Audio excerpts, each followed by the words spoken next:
Miara O'Neill was born to lead, not to be erased. On a flight meant to celebrate her rise as CEO, a powerful man with legacy connections tries to delete her from the system. Literally, what started as a seat mix-up becomes a digital takedown, a courtroom storm, and a viral reckoning.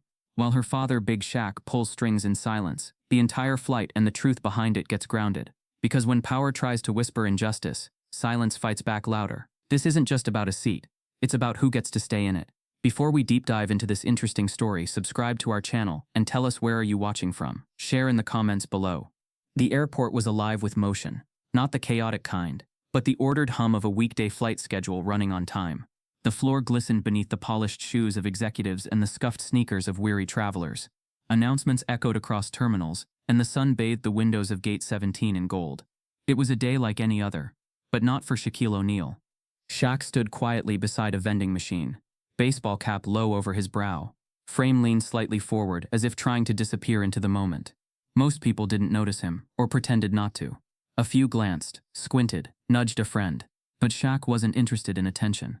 He was focused on one thing: the girl stepping onto the jet bridge, head held high, spine straight, and eyes steady. His daughter, Miara. She didn't look back. She didn't have to. At just 21, Miara had been named interim CEO of a new youth empowerment foundation, one aimed at building leadership in marginalized communities. It wasn't just another title. It was a legacy. Shaq had turned down interviews, canceled appearances, even missed a courtside reunion just to be here today, blending in, watching her step into a world that would both honor and challenge her. She wore a tailored navy suit, sleek but not flashy, with a thin silver chain holding the emblem of the foundation near her collarbone. Her carry-on was minimalist, clean lines, leather handles. She moved like she belonged in every room, which is why the seat she was about to take would spark something no one had planned for. The gate agent scanned her ticket and welcomed her. First class, seat 3B. Enjoy your flight, Ms. O'Neill.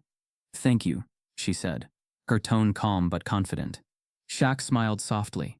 It was the same voice she used as a kid, when she defended classmates from bullies. Patient, but unmovable. Across the gate, behind a crisp Wall Street Journal and an expensive cologne, a man lowered his paper just enough to see her boarding. His eyes narrowed. His fingers curled slightly under the armrest. The suit was high thread count, and the watch was an antique, but the gaze carried something sharper than steel.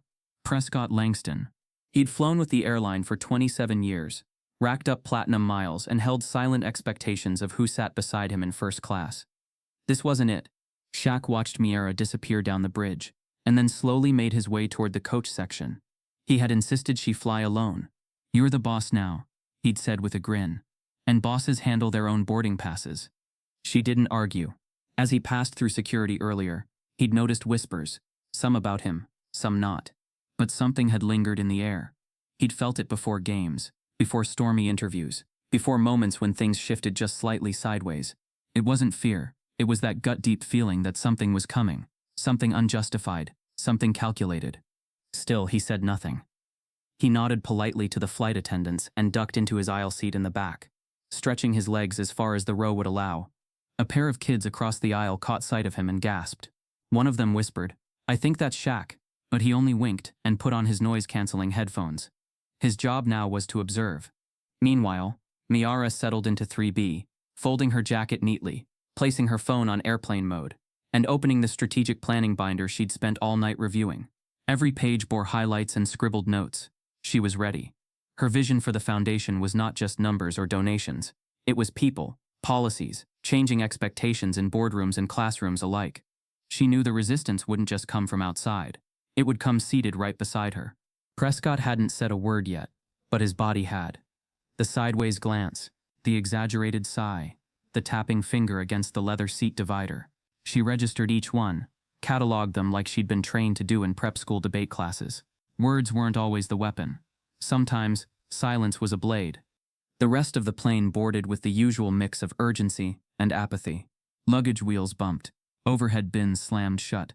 A toddler cried somewhere near the middle rows. Flight attendants moved with practiced grace. Shaq leaned back and looked up toward the first-class curtain, but it hadn't been drawn yet. He saw her silhouette in the window, her shoulders squared, the binder open. She was composed, for now. Back in 3A, Prescott finally broke his silence. He shifted toward her with a smile that didn't reach his eyes. "You're in the wrong seat." Miara didn't look up at first. She let the sentence settle. Then, with composure unbothered, she replied, "No, I'm not." He chuckled lightly, as if indulging her. "You sure about that?" She turned toward him now.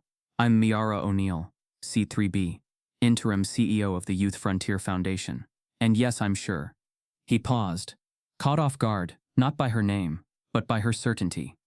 Something tightened behind his jaw. "Of course," he said, tone flattened. "Interesting." She turned back to her binder. His smirk faded. In coach, Shaq closed his eyes, not to sleep, but to listen. The soundscape of a flight told more stories than people realized. Voices, footsteps, the tone of the flight crew. Every note meant something. Then came the first odd tone over the intercom. "Ladies and gentlemen, we're just holding at the gate for a moment longer. Thank you for your patience." Something was off. Shaq opened his eyes again. Up front, Prescott was still speaking, not loudly, but clearly agitated. The stewardess near him kept adjusting her earpiece. Her body language was hesitant, as if caught between customer service protocol and moral instinct. Miara remained still. She didn't flinch, didn't argue, didn't give him what he clearly wanted. A rise, a reaction, a weakness. The flight attendants huddled briefly. Then, one of them approached Miara. "Miss O'Neill, I'm terribly sorry, but we're having a bit of confusion about this seating assignment. Would you mind stepping aside just a moment while we check something in our system?" Shaq stood. No one saw him yet, but he was already moving. His pace was slow, deliberate, not angry, never angry.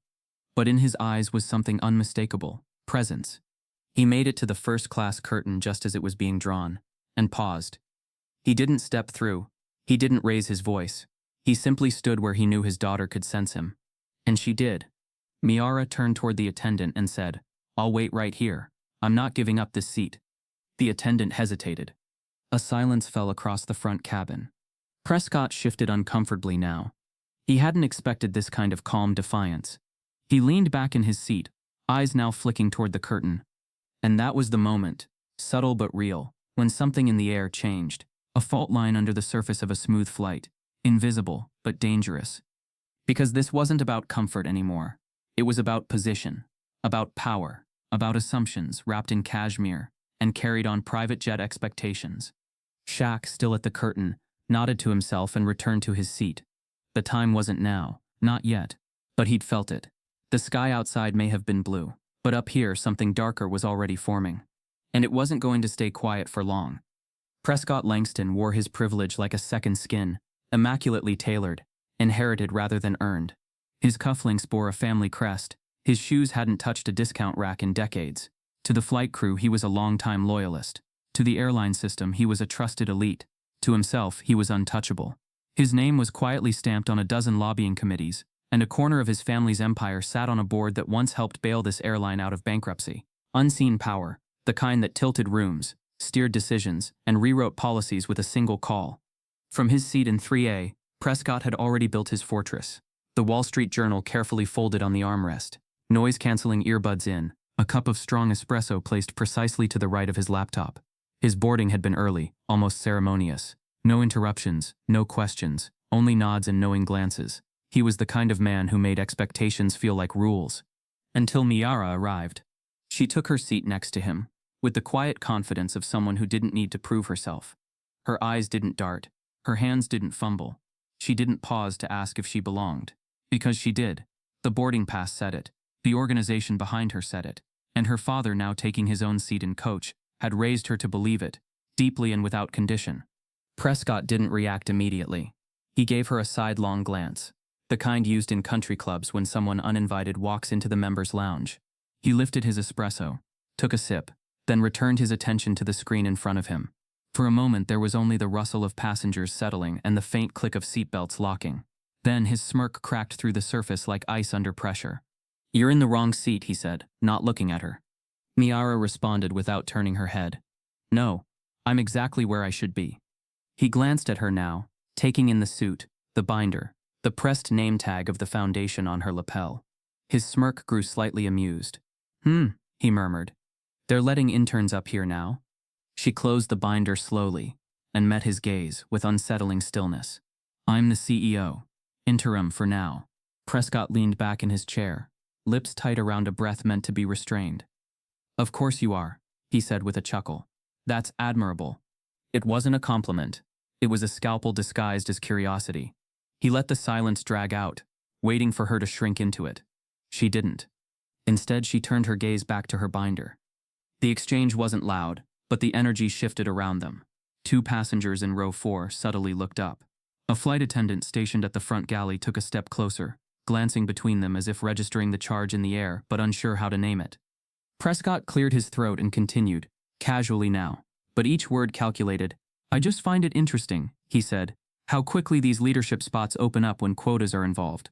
Some of us climbed ladders. Now it feels like people just get airlifted straight to the top. Miara's pencil twitched slightly in her fingers, but her posture didn't change. I earned my position. Through work, through merit, and I don't remember asking for your resume. Prescott laughed softly, not out of humor, but habit, the kind of laughter meant to dismiss rather than entertain. I suppose legacy must help, he said, nodding toward her last name like it was a flaw to be ashamed of. Nepotism's quite a ladder too. She finally turned to face him fully, voice low and crisp. Legacy means pressure. It means accountability. I don't carry my father's name to gain comfort. I carry it to uphold a standard. Try again. The words hit harder than a raised voice ever could. And this time, a passenger in 2C actually lowered their phone mid-text and turned their head. The air around 3A and 3B thickened. Prescott exhaled sharply, adjusted the cuffs on his sleeves, and leaned back again, trying to reclaim dominance through posture. Then he played a new card. I'm sure you're quite proud, he said, voice sweet with condescension. But leadership isn't just about sitting in the seat. It's about knowing how to earn it, understand it. Miara nodded slowly, as if registering the full breadth of what he was trying to suggest. And that's why I'm here, she replied, her voice controlled, but her eyes burning steady, to represent. So when a girl who looks like me gets her seat one day, she doesn't have to justify it to a man who thinks he owns the row. Behind them, one of the flight attendants, a young woman named Brielle, hesitated before approaching. She leaned slightly toward Miara with practiced politeness. Miss O'Neill? Sorry to bother you. There's been a small glitch in the manifest. Would you mind confirming your seat assignment? Miara held out her boarding pass without speaking. Brielle's eyes darted across it. Her professional smile didn't falter, but something shifted in her voice, uncertainty. Thanks, I'll just double-check something, she said, retreating toward the galley. Prescott watched the exchange with satisfaction, barely hidden behind his expression. Technology these days, he said airily. So unreliable. Downing coach Shaq straightened in his seat. He didn't hear the words, but the shift in energy up front traveled through the cabin like pressure changes before a storm. His eyes opened, head tilted slightly. He'd learned long ago not to react too early, not to give people the satisfaction of seeing his emotion as evidence. But now his instincts buzzed. He removed one earbud and turned his head toward the curtain between sections. He didn't need to see what was happening. He knew the signs. The way people walk a little tighter. The way voices lower, not from privacy, but discomfort. The unnatural quiet of a space, pretending nothing's wrong. Back in first class, Brielle returned. There seems to be a conflict, she said cautiously. It's saying this seat is listed for a passenger named. I already gave you my boarding pass, Miara interrupted, voice firmer now. And I've been assigned this seat. Are you asking me to move? The hesitation was palpable. Behind her, a few heads had turned. The passengers didn't speak, but they watched. Some with curiosity, some with discomfort, and some, like the woman in 2D, with a flicker of recognition. Prescott chimed in again, playing the concerned passenger. No need to escalate. I'm sure it's just a clerical issue. These things happen when names get mixed up. Miara turned to him, her gaze now like cut glass. You mean when a black woman sits where you didn't expect her to be? He held her stare for a beat too long, then smiled again. But it didn't touch his eyes this time. Brielle stood frozen, caught between company policy and conscience. Shaq, still quiet, still invisible from the back rows, reached for his phone. He texted a single contact, a name not public, not visible, but influential, a friend in the Department of Transportation, someone who owed him more than a few favors. He didn't need to say much, just enough to get eyes on the flight manifest, fast. The captain's voice came over the intercom. Folks, we're just holding at the gate for another moment or two. Shouldn't be long. Miara sat motionless. She wasn't moving, not an inch. Prescott smiled faintly again and leaned back. This generation, he whispered, so sensitive. But something in his voice cracked now, a tremor beneath the smugness, because deep down, even Prescott Langston could feel the balance of the plane shifting, not physically, but ideologically. And while Miura stayed silent, Shaq's hand hovered just above the send button, a different kind of force waiting in the wings. This wasn't just about a seat anymore. It never had been. The cabin had quieted into that transitional lull before takeoff, when trays were still being adjusted and voices drifted to whispers. But this time the hush didn't come from routine. It came from eyes, glances darting, lingering, returning again. Someone had noticed him, then another, and then came the first whisper. "Is that Big Shaq?" Shaquille O'Neal didn't flinch. He sat calmly in seat 22C, broad frame slightly folded to fit the limited space, hoodie pulled forward, noise-canceling earbuds tucked in but not playing. He wasn't listening to music. He was listening to tension. Another voice behind him murmured, "What's he doing in coach?"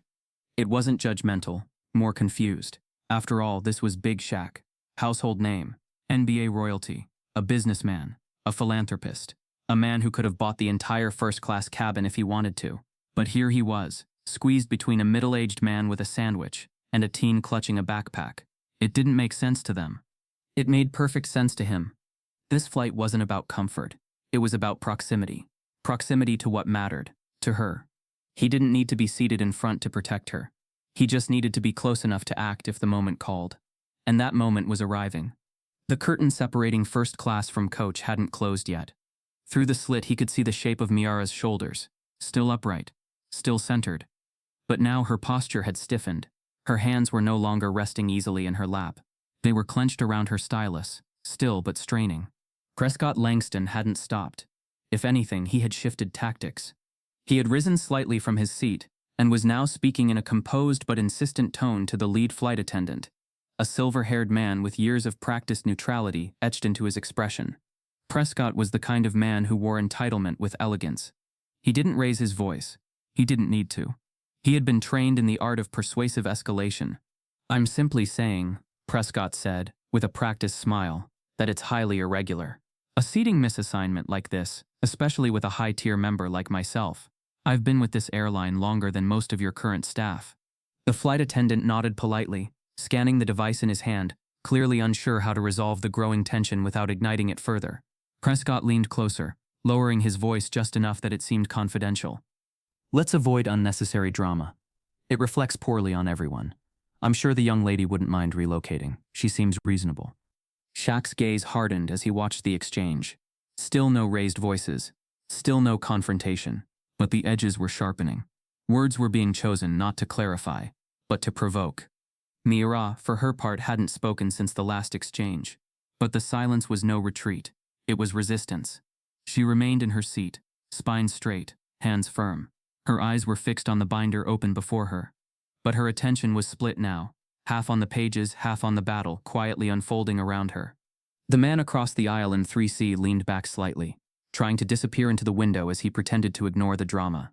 The woman behind them kept glancing up, her jaw twitching each time Prescott dropped another gentle barb. Miura finally spoke. Her voice didn't waver, though her grip on the stylus had tightened. "There is no error. The seat is mine." The flight attendant offered her an apologetic glance, but his discomfort betrayed something else: pressure. Not just from Prescott, but from higher up. He was listening to someone in his earpiece now, nodding slowly, trying to mediate. "Understood, Miss O'Neal," he said carefully. "It's just that we're confirming with operations. There may have been a back-end system issue with the manifest." Prescott folded his arms, victorious for a second.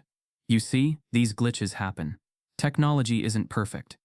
But it wasn't a glitch. Shaq knew it. Miara knew it. And so did a few others now, the ones who'd started watching more closely, feeling something wrong but unsure how to name it. Shaq stood. It wasn't dramatic. It wasn't rushed. But it wasn't casual either. He stepped into the aisle and began walking forward, past rows of passengers now pretending not to look. The ones who knew who he was now pretended they didn't, and the ones who didn't wondered why everyone had suddenly stopped typing, talking, or breathing. He stopped at the curtain, didn't pull it open, just waited.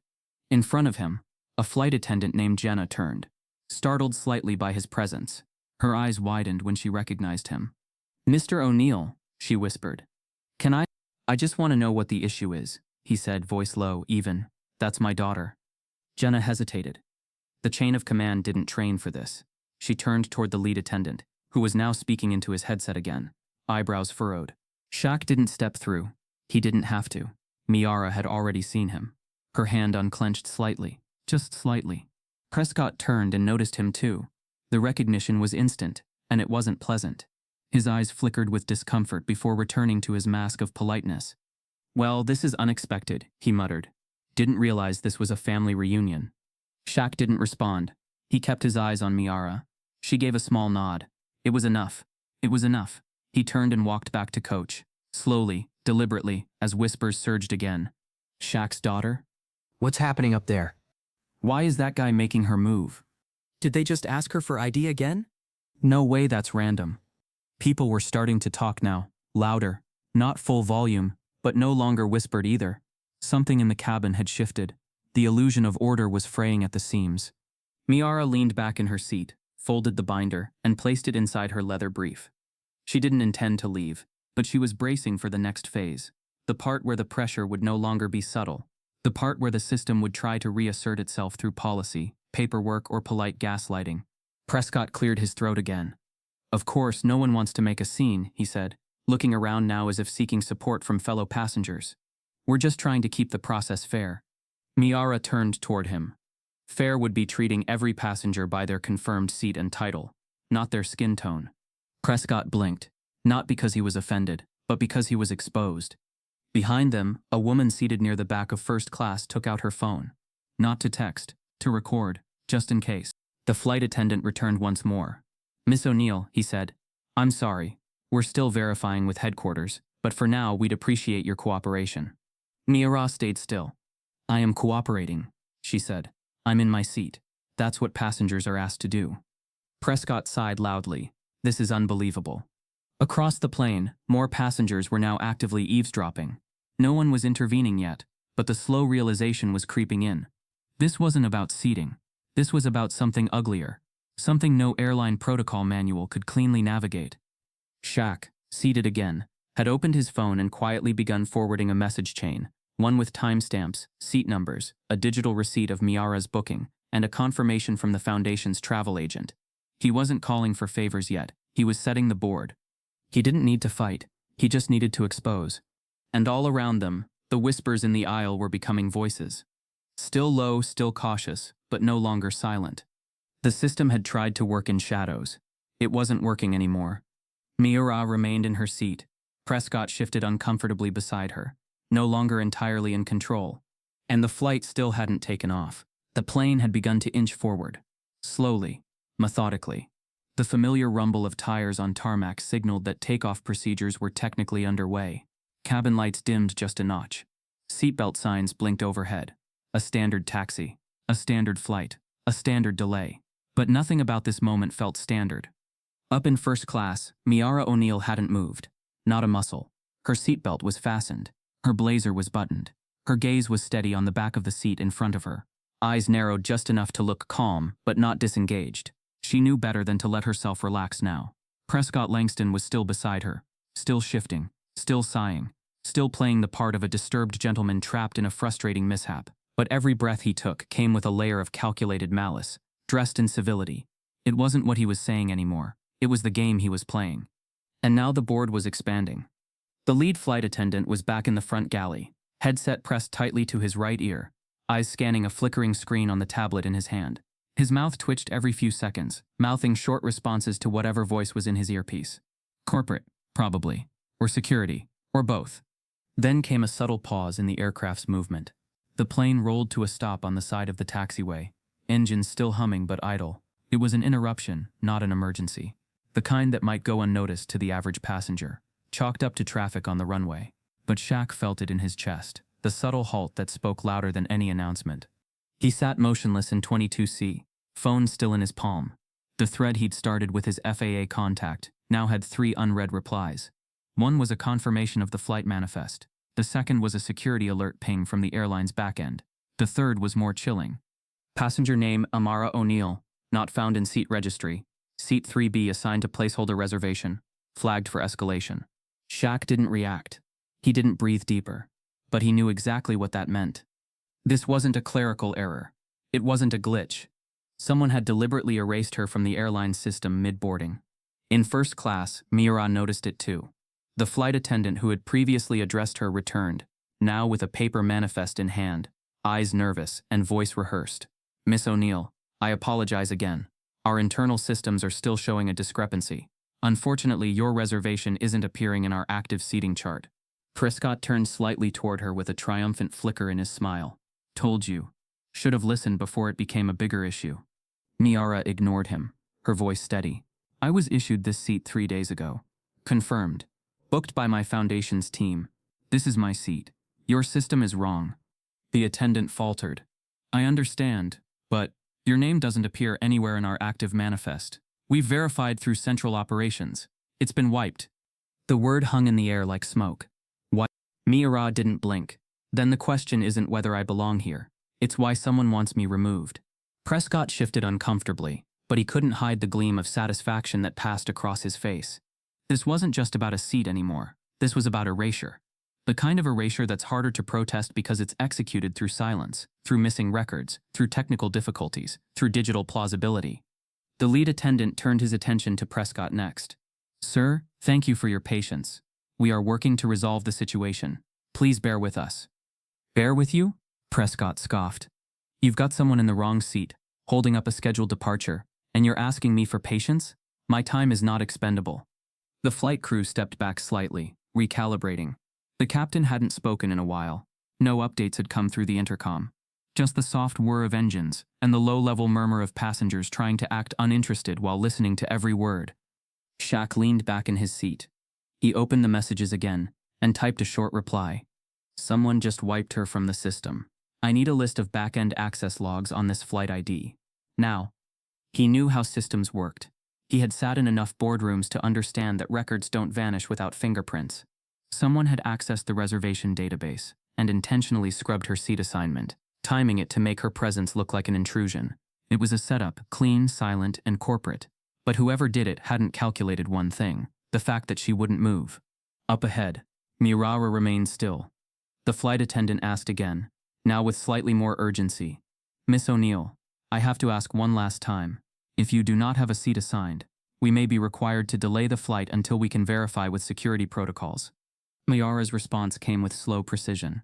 "I will not be moved because someone erased me. Restore the record. Or delay the flight. But I'm not going anywhere."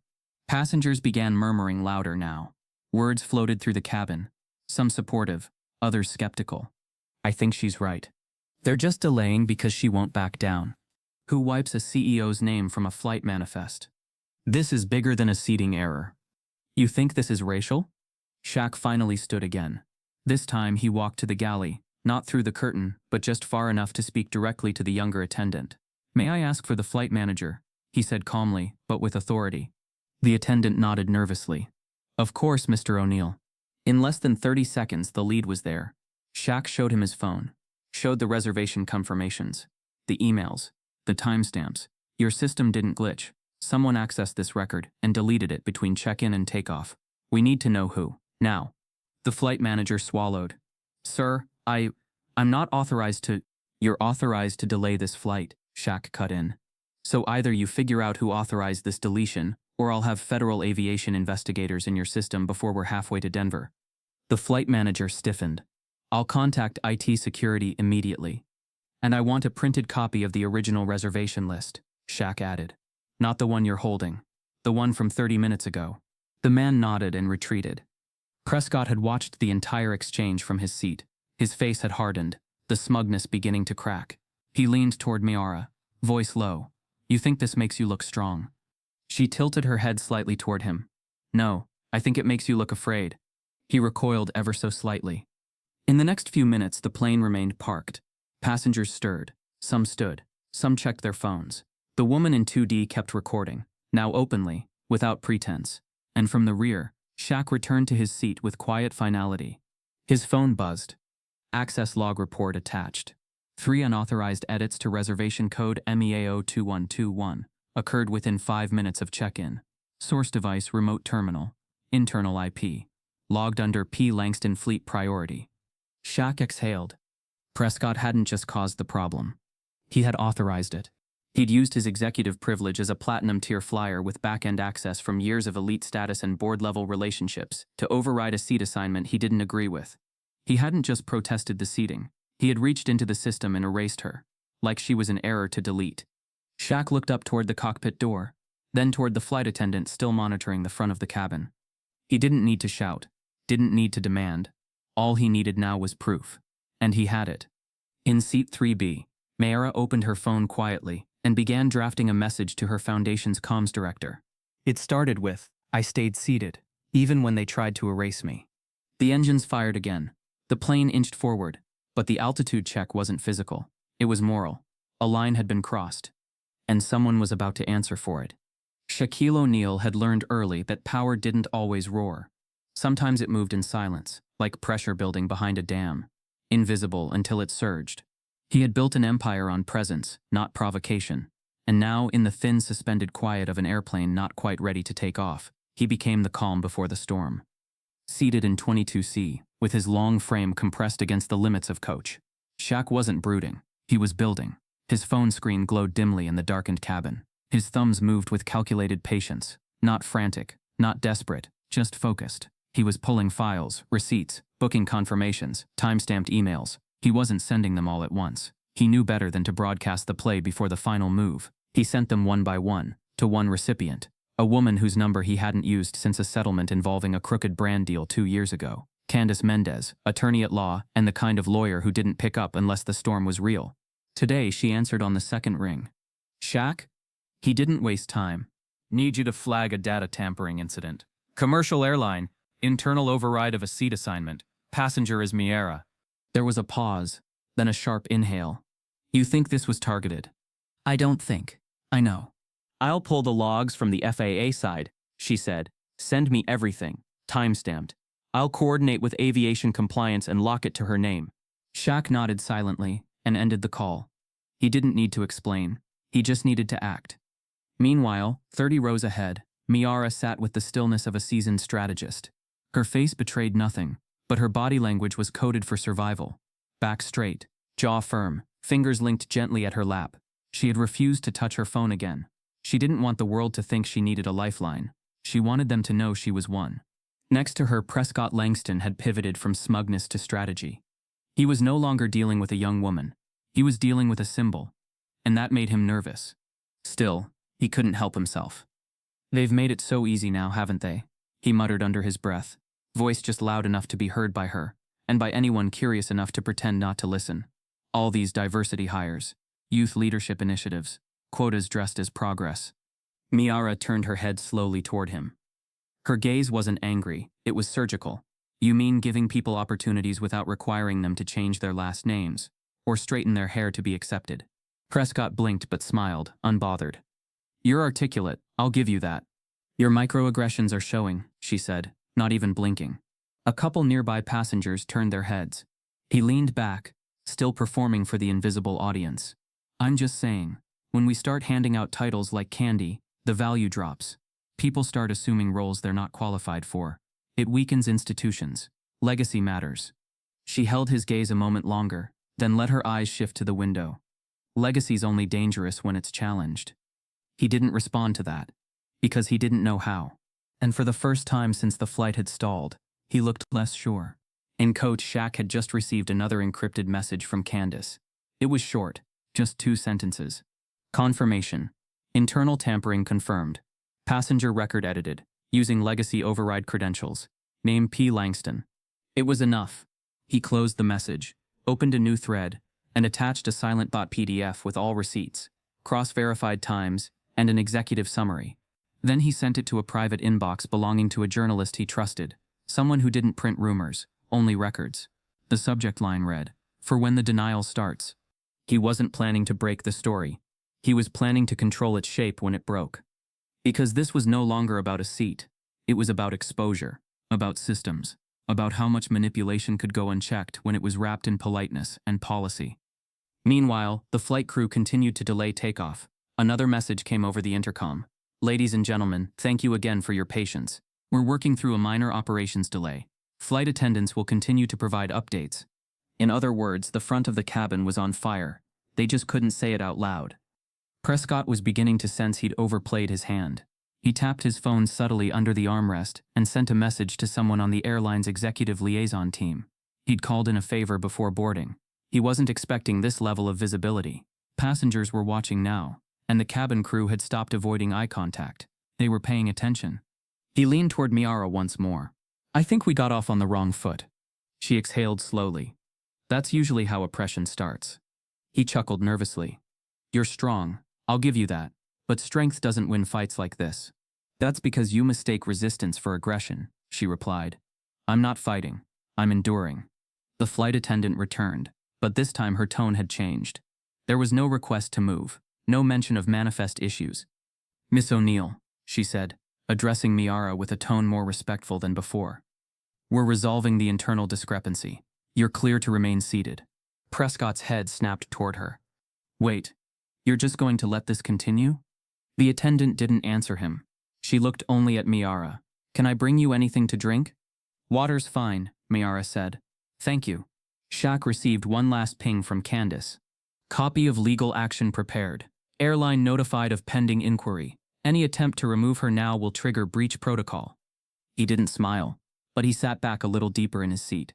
The audience watching all this, the passengers pretending to be absorbed in their books and movies and phone screens, had absorbed the shift. The lines were clear now. What had begun as an ambiguous seating issue had turned into a live study in systemic imbalance. And yet there had been no yelling, no threats, no demands, just documentation, just truth, and that was more threatening than any outburst could have been. Prescott slumped slightly. He had gone too far and not far enough. He had weaponized his access, and now it was backfiring. The very system that once worked in shadows was now blinking under scrutiny. And Miara? She hadn't moved an inch. Because she wasn't just fighting for a seat. She was anchoring something larger. The idea that presence alone is resistance when the system wants you to disappear. Shaq finally stood one more time. Not for confrontation, but for clarity. He walked up to the curtain, caught the eye of the lead attendant, and simply said, "You're going to let her fly?" The man nodded. "She's not going anywhere." "That's right," Shaq said. Then he returned to his seat. No press conference, no big speech, just pressure applied in silence. Because power, when wielded with purpose, doesn't always need to shout. And at 30,000 feet, that silence was about to become deafening. From row 11A, beneath oversized sunglasses and a deliberately tilted travel hat, Cambria Frost sat angled toward the window, fingers dancing quietly across her phone. Her posture was relaxed, almost indifferent, a napper mid-taxi. But her mind was in full sprint, clocking every detail with an investigative precision she hadn't used this actively in over a year. She'd boarded late, intentionally. No eye contact, no greetings. Just a nod at the gate, a folded ticket, and an inconspicuous slide into the middle of the cabin. Her carry-on was slouched beneath the seat in front of her, wedged next to a worn leather satchel that held her real tools. A mic rig, a power bank, 2 burner phones, and a battered notebook with tabbed pages marked in faded pen. She hadn't expected to run into Prescott Langston today. Not here. Not like this. But the second she heard his voice, the calculated cadence, that smug dip at the end of every sentence, the scent of scandal flared back to life like gasoline on coals. It had been 5 years since she last ran a full investigation on him. Back then, he'd been an executive advisor for a transportation lobbying firm, the same one that secured shady multi-million-dollar contracts with 3 U.S. carriers, including this airline. Cambria had chased him through spreadsheets, subpoenas, and backroom meetings. But every time she got close, he slipped through a crack greased by money and old alliances. He was slick, but not invisible. This time he was loud in the wrong place. From behind her dark lenses, she observed the slow burn tension unraveling in first class. She didn't need to see their faces to know what was happening. She'd followed this pattern a dozen times before. Systemic disrespect disguised as policy, discomfort dressed up as protocol. But this was no ordinary dispute. And Miara O'Neill, Cambria knew the name, and not just because she was Shaquille O'Neal's daughter. Miara had been making waves with the Youth Frontier Foundation. Real ones. She'd restructured funding flows within months, eliminating token placements on leadership boards and reworking regional youth councils into decision-making bodies with actual authority, not performative, transformative. And that made her dangerous, especially to men like Prescott, who measured power by exclusivity, not accessibility. Cambria tapped twice on her screen and opened her secure voice app. Audio only. Video would have drawn too much attention. And she wasn't here for drama. She was here for receipts. "Recording active," whispered the voice assistant in her earbuds. She angled the mic discreetly toward the aisle. It caught everything. Prescott's measured jabs, the softened apologies of the flight crew, the near inaudible buzz of conflict management trying not to escalate. But it was all there. She whispered a timestamp to herself. Prescott tries to reframe system override as protocol enforcement. Mentions quotas. Smiles. Her fingers typed in shorthand beneath the tray table. She'd heard this script before. In courtrooms, in internal memos, in boardrooms stacked with old men in expensive suits pretending neutrality. But now it was unfolding in real time. And unlike those past instances, this time the entire situation was being monitored by hundreds of unwilling witnesses. Passengers, staff, and now her. Cambria reclined her seat just slightly and closed her eyes behind her sunglasses. In her mind, the flashbacks played like a montage. 5 years ago, Washington, D.C., a conference room with stained carpets and overpriced coffee, a closed-door meeting with whistleblowers, one of whom had confessed under NDA that Langston had been using his advisory access to manipulate procurement software, inflating bids, redirecting contracts, wiping eligibility from companies that didn't align with legacy values. When she ran the story, it hit the Sunday front page, but the network pulled it by Monday. Pressure came down. Sources got cold. Cambria was reassigned. She was told to refocus her talents on less divisive issues. She hadn't forgotten. And now, here was Prescott Langston again, not behind a boardroom door, but in plain sight, pulling the same strings in a tighter space, trying to delete someone again. This time, Cambria was ready. Her phone vibrated gently. A signal from her background watchdog script, the one she'd programmed to auto-ping any digital footprint related to names she tracked. Prescott Langston. Back-end access used on active flight manifest, 3:12 p.m. Eastern server. She smirked. Gotcha. Cambria opened a secure messaging app and drafted a brief to her editor at the pin, the only outlet that still took her uncensored. Langston just deleted Miara O'Neill from a flight manifest. Mid-air, live, I've got timestamped audio, FAA logs pending, this one's real. She didn't hit send yet. She knew better than to fire early. This story needed teeth, evidence that could survive redactions and lawsuits. So she waited, listening. Then Prescott spoke again, louder this time, trying to assert control now that Mayra refused to back down, and the flight attendants weren't bending as easily as he'd expected. I've been with this airline for decades, he said sharply. My record entitles me to a standard of travel that shouldn't be compromised by last-minute substitutions, no matter how dramatic they become. Cambria's lips tightened. She timestamped it again. Langston references substitutions, undermines Mira's legitimacy while implying her presence is theatrical. And then came the moment that flipped her pulse. Mira's response, calm but cutting. You're not entitled to comfort at the expense of justice. Cambria whispered under her breath. Print it. She tapped a sequence that began uploading a local copy of her recording to an encrypted cloud server. Then she activated her backup drive, syncing the session automatically. A movement up front drew her attention. Shaq had risen again. Massive, silent, commanding without effort. His presence wasn't just about stature. It was about the gravity he carried. He didn't speak to Prescott. He didn't raise a fuss. He handed something to the flight attendant, a digital file most likely. Documents. Proof. Cambria leaned forward slightly. Her mic caught the soft reply of the crew member. Confirmed. Source verified. We're holding manifest override protocols for now. It was subtle, but it was the crack in the dam. The control Prescott thought he held was unraveling. The system was responding, not fast but firm. Cambria sent a silent message to her research partner back in New York. Start pulling Langston's lobbying records. Get me any flagged partnerships with Delta Airlink. Cross-check with board members from 2017-2022. Then she added another. And get ready to move. This thing's about to go airborne. Literally and figuratively. The overhead lights dimmed slightly, then returned to normal. A quiet hum passed through the cabin as passengers resumed small movements. Drinks arriving. Trays adjusted. But the energy remained warped, off-axis. Everyone knew they were sitting on something bigger than a flight delay.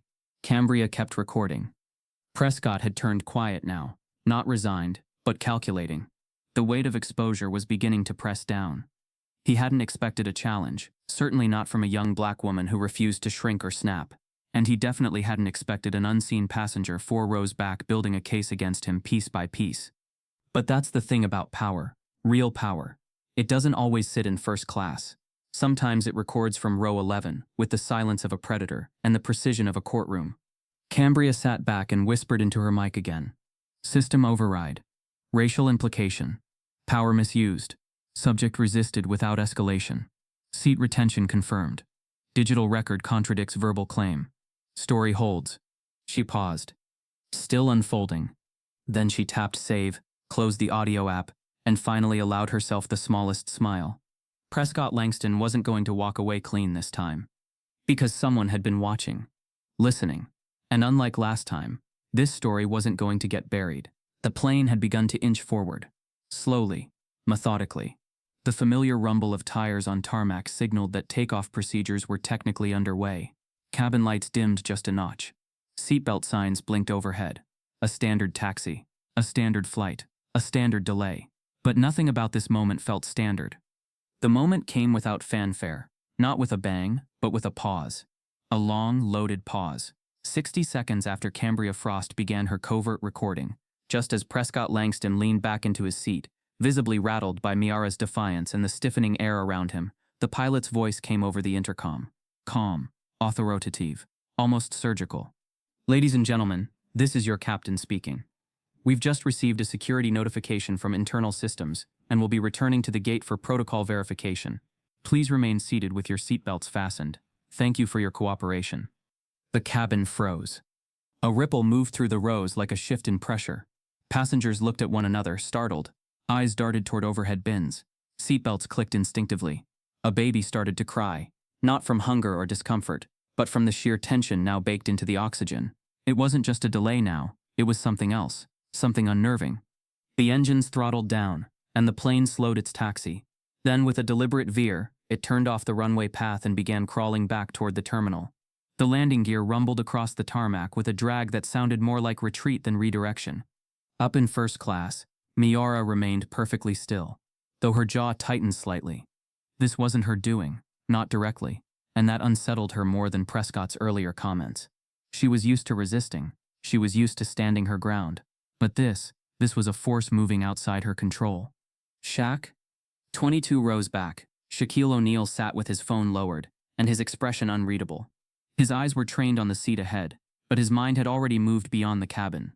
In those 60 seconds, he'd triggered a chain reaction he'd spent years quietly preparing, one that didn't require press conferences or protests, just a few precise nudges in the right direction. He hadn't needed to yell. He had the receipts. He had the access. He had friends in airspace compliance who owed him more than a few favors.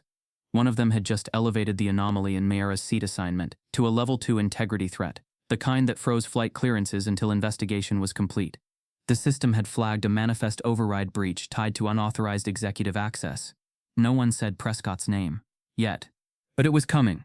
Prescott, sensing something spiraling beyond his control, leaned forward in his seat. "What the hell is this?" he muttered. "What security breach? This is ridiculous." The lead flight attendant approached from the galley, flanked by 2 crew members now suddenly alert, as if previously unaware of the severity of what was unfolding. The lead held a tablet close to his chest, the screen glowing with lines of code, internal notes, flight manifest flags, and red text blinking with procedural alerts. "Sir," the attendant said carefully, "we're under direct instructions from air traffic oversight to return to the gate. It's a system-mandated check." "I've flown this airline longer than most of your staff has been alive," Prescott snapped. "No longer subtle, no longer controlled. You don't turn a plane around for a glitch." "We didn't say glitch," the attendant replied. "Sharper now. We said breach." That word landed like a rock in a still pond. Cambria, still in row 11, leaned slightly to her left. The mic on her jacket was still recording. She tapped a silent cue into her phone. Prescott begins unraveling.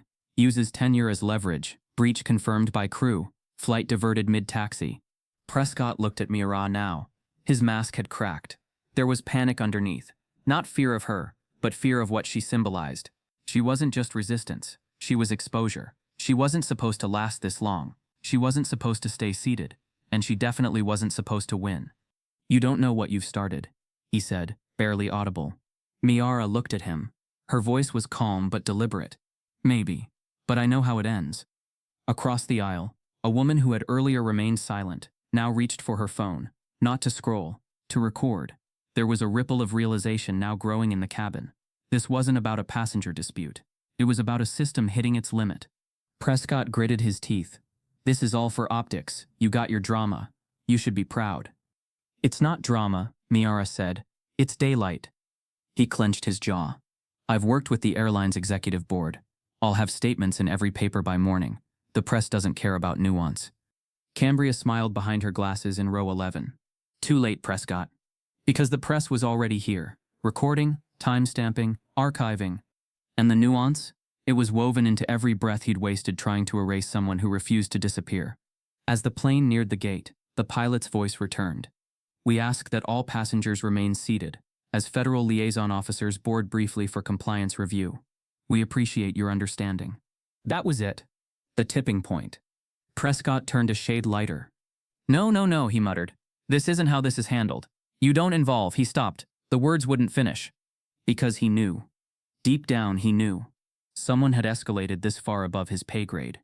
And the only person on this plane with the reach and reason to do that was sitting calmly in coach. Shaq hadn't moved. He hadn't spoken since boarding. But the moment the engines idled at the gate, he finally looked toward the front, not in threat, in confirmation. His daughter was still seated. His name hadn't needed to be used. But his presence had spoken volumes. The crew moved through the aisle. Their postures were more formal now, measured. 2 security personnel entered from the front jet bridge, scanning quietly, not in panic but in procedure. This wasn't a raid. It was an inquiry, and that made it even more unnerving. They paused at Miara's seat. One officer, a woman with sharp eyes and clipped tones, spoke to her gently. Miss O'Neill, we're reviewing a manifest breach tied to your reservation. We're aware of your seat status. You are not under any suspicion. We're verifying access logs. Miara nodded. May I ask if you noticed anything irregular during check-in? Miara gestured toward Prescott. Besides him? Prescott inhaled sharply. She's trying to... The officer cut him off. Sir, you'll have your turn. Cambria typed again. Prescott silenced. Federal officers enter. Manifest tampering formally acknowledged. Miara cleared. Tone shifts from speculation to confirmation. And then Prescott cracked. You think you're going to take me down with this? You think some seat dispute is enough to destroy a reputation I've built over 30 years? His voice was now too loud to pass as dignified. You can't erase me. There it was. Cambria didn't type. She saved the audio file and uploaded it to cloud backup. The officer didn't respond to the outburst. She simply turned to the flight crew and said, We'll be requesting access to all back-end logs for passenger edits from 2:45 p.m. to 3:15 p.m. Eastern, and a full report on all Platinum status manual overrides. The crew nodded. One of them handed her a flash drive. Prescott's hands twitched. He glanced down at his phone. His screen was still open to the same messaging app, the one tied to his airline contact. No reply had come. No rescue. No fallback. He was alone. The curtain between first class and coach had been left open. Shaq was in full view now, watching, not gloating, just steady. Cambria watched him too, for a long moment. Then finally, she tapped send on her draft. Subject line, Manifest Destiny, Airline Power, Digital Erasure, and the seat that broke the silence. Body. Attached is an audio file capturing a deliberate attempt by Prescott Langston to manipulate flight records, erase a passenger's identity, and pressure flight staff using legacy access. The passenger, Miara O'Neill, is the interim CEO of the Youth Frontier Foundation. Her seat was her right. The cover-up was not. She hit submit and closed her laptop. By the time the flight was allowed to deboard, Prescott would be flagged. An internal inquiry would begin. The airline's legal team would go into emergency mode. And Miara, she'd walk out the gate without saying a word to the cameras that would surely be waiting. Because sometimes power doesn't need to announce itself. Sometimes it just lands exactly where it belongs. The airport gate was chaos wrapped in airport casual business travelers holding half-lidded lattes, tourists blinking against the fluorescent light, and airline staff trying desperately to move with the illusion of calm. But no one could ignore what had just happened. The flight that was supposed to lift off an hour ago had been brought back to the terminal under what the airline called an internal security compliance anomaly. Passengers were being released row by row, quiet but watching. Everyone knew, everyone had seen. But outside the walls of Gate 17, the real turbulence had already begun. Cambria Frost stepped off the jet bridge, earbuds still tucked into her hoodie, her phone screen glowing. She didn't rush, she didn't speak, she just uploaded. No filters, no commentary, just the clip, just 11 seconds of clean, surgically damaging audio. Some people need to remember their place. Prescott Langston's voice unmistakable. His tone, the precise mix of superiority and menace that had echoed in backrooms and boardrooms for years. Now it was out in the open, naked, unedited, and the world was ready. Within 2 minutes, the clip was reposted on 4 digital journalism channels. Within 10, Seat for Miera was trending on both coasts. By the time Miera stepped through the gate in silence, her name was on every phone in that terminal. People didn't ask questions. They started recording. Some called her brave. Some just nodded, silently acknowledging what had happened. Not everyone knew her face, but everyone had heard the story. Back inside the airline's crisis room, a windowless office on the 2nd floor of the terminal, 2 comms managers were scrambling. Emails were pouring in. External reporters, internal stakeholders, civil rights orgs, legal departments. Get ahead of it, one barked into his headset.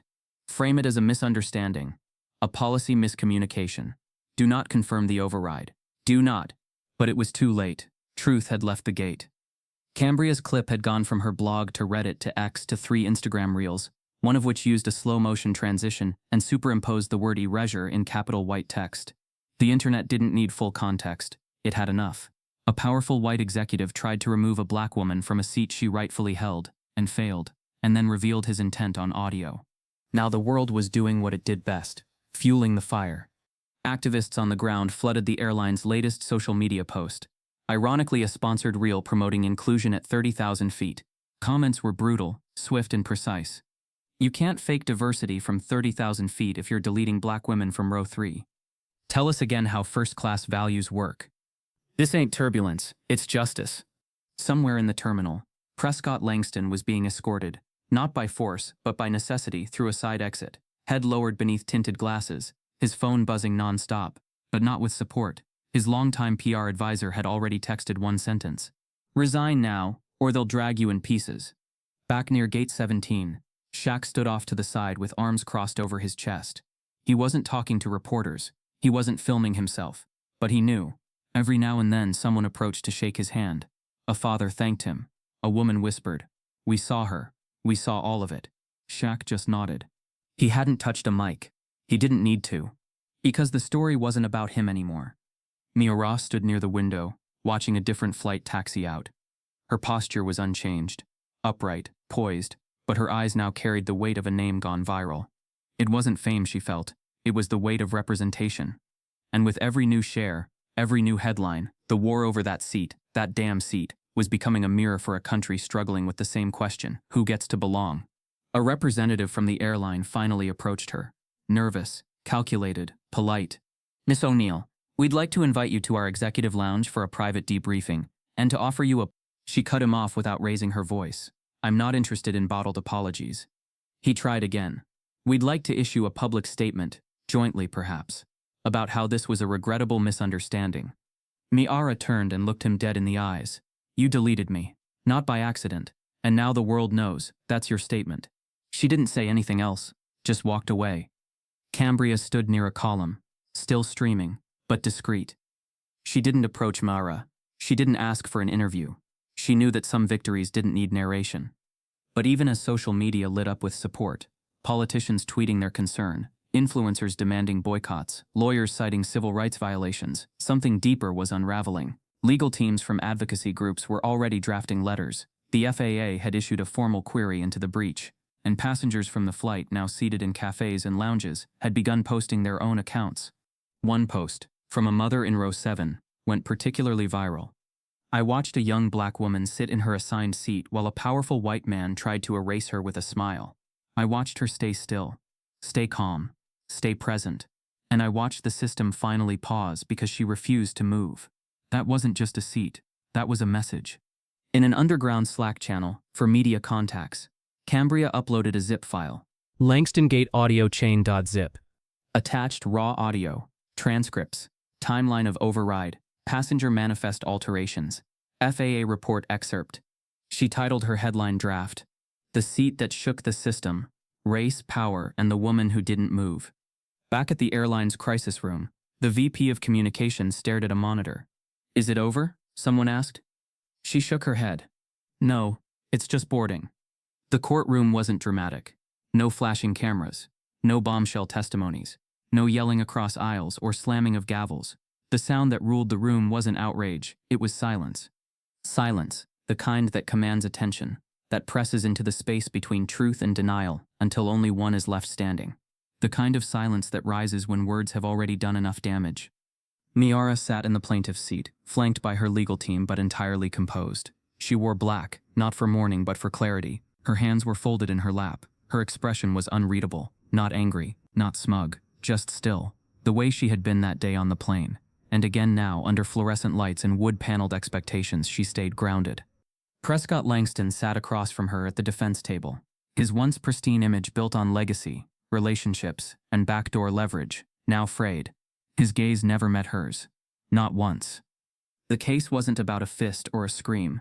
It was about a seat, but the truth in that seat had multiplied like ripples on water, widening with every headline, every tweet, every passenger testimony. Cambria Frost's audio recording had been verified by 3 independent tech forensics teams. The FAA report had concluded its inquiry and cited intentional digital interference in a passenger manifest, a federal violation. And the airline? They were now facing a class action suit for enabling what had been framed internally as a VIP override policy.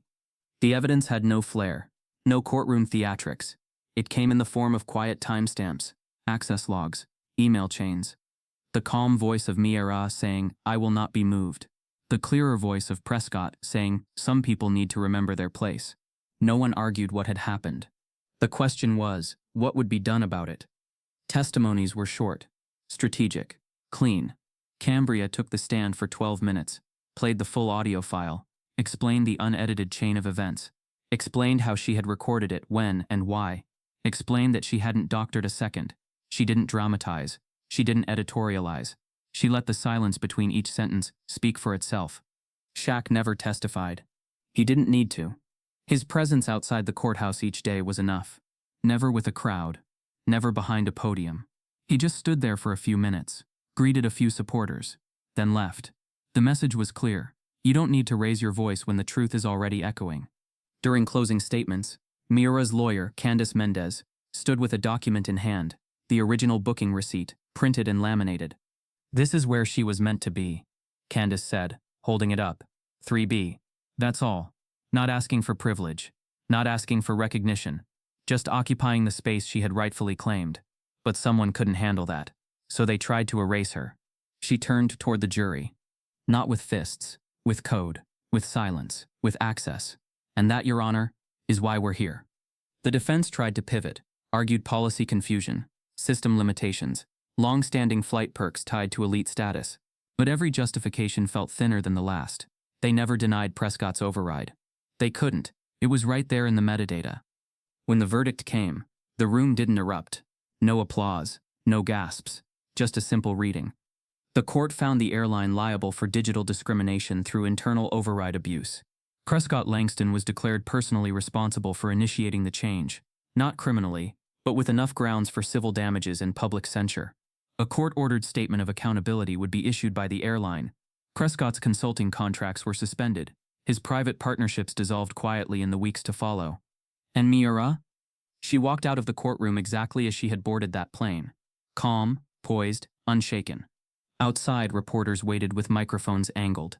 She paused, stepped forward, and spoke once. "I never raised my voice," she said, "because I wasn't the one who needed to be heard. I just needed them to listen." Then she walked away. Shaq was waiting at the car. He didn't say much, just opened the door for her, nodded and smiled the way only a father could, a smile that said everything. Later that evening, news anchors recapped the case in controlled bursts. A seat dispute turned civil rights flashpoint. Digital erasure in the skies, and the CEO who wouldn't move. Landmark ruling redefines quiet resistance in public spaces. But the real story wasn't the verdict. It was the sound of silence being used as proof. The way Miara never screamed, never crumbled. The way Shaq moved mountains behind the scenes without ever stepping in front of the camera. The way Cambria's 11-second clip became a digital reckoning. A seat had become a battlefield. And no one had to throw a punch. They just had to stay. The terminal buzzed with its usual hum, pages turning, wheels rolling, voices low and hurried. It was a different airport this time, a different gate, and a different kind of morning. But in many ways it mirrored the first. Sun filtering through tall glass windows, passengers lining up with coffee in one hand, and boarding passes in the other. Yet something was unmistakably altered. Change had arrived, quiet but undeniable.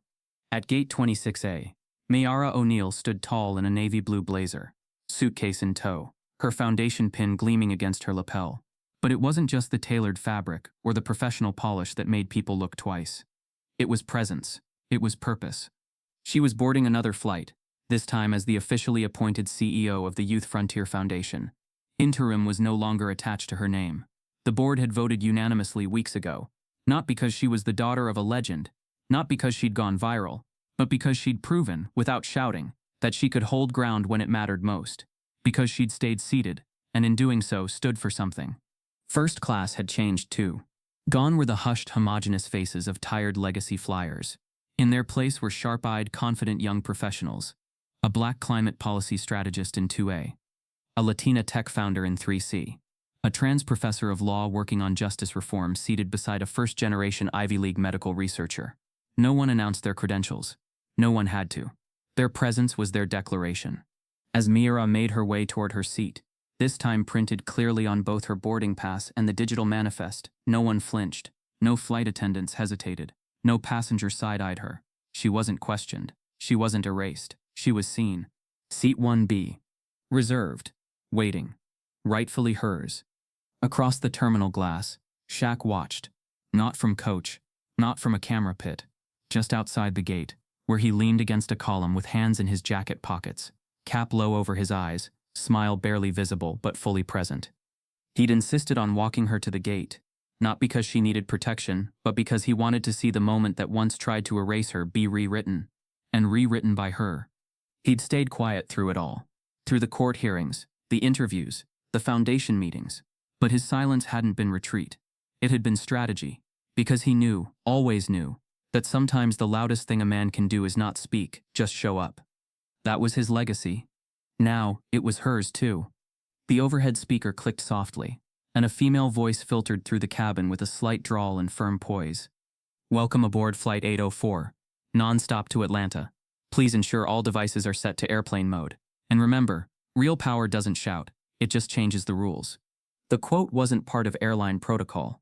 It had been requested quietly, intentionally by the airline's new chief of culture and equity, a woman who'd once been denied a promotion for not being client-facing. That woman had seen Miara's hearing, and then she'd applied for a job with purpose. Miara smiled as the words played. It wasn't about the seat. Not anymore. It hadn't been for a while. It was about what came after. The row filled up beside her.